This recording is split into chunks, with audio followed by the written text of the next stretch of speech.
एक किसान और उसके पोते की कहानी। एक बार की बात है, एक लड़का स्कूल की छुट्टियों में अपने दादा से मिलने गांव गया। वो अपने दादाजी के साथ गांव घूमता और खेतों में काम करने के लिए भी जाता था। एक दिन वो लड़का अपने दादा के साथ खेत में काम करने के लिए गया हुआ था।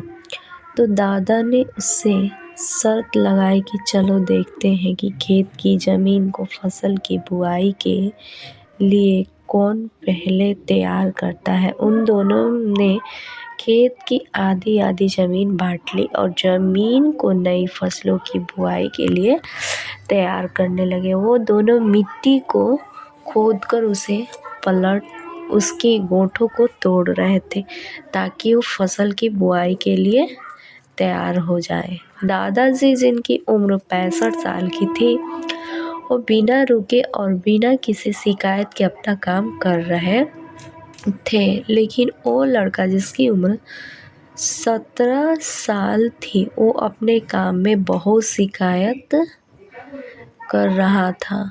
वो बार बार रुककर आराम कर रहा था और कह रहा था कि कितना मुश्किल काम है। लेकिन उसके दादा जी बिना रुके और बिना थके काम कर रहे थे। फिर जब शाम हुई तो लड़का देखता है कि दादाजी ने अपने हिस्से की सारी ज़मीन की बुआई कर ली है और उनके हिस्से की ज़मीन अब फसलों की खेती के लिए तैयार है। लेकिन उसके हिस्से की ज़मीन में अभी आधी ज़मीन का भी काम पूरा नहीं हुआ था। वो लड़का बहुत हैरान होता है कि दादाजी ने इस उम्र में भी उससे ज़्यादा काम कैसे कर लिया। वो दादाजी के पास जाता है और उनसे पूछता है कि अपने इतनी उम्र में इतना काम कैसे किया।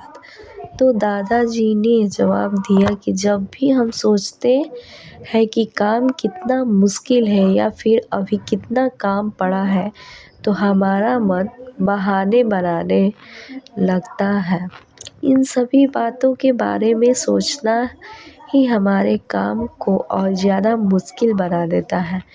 इसीलिए समझदारी इसमें ही है कि हमें अपने तय की हुई काम के बारे में ज़्यादा सोचना नहीं चाहिए, उस काम को करते रहना चाहिए।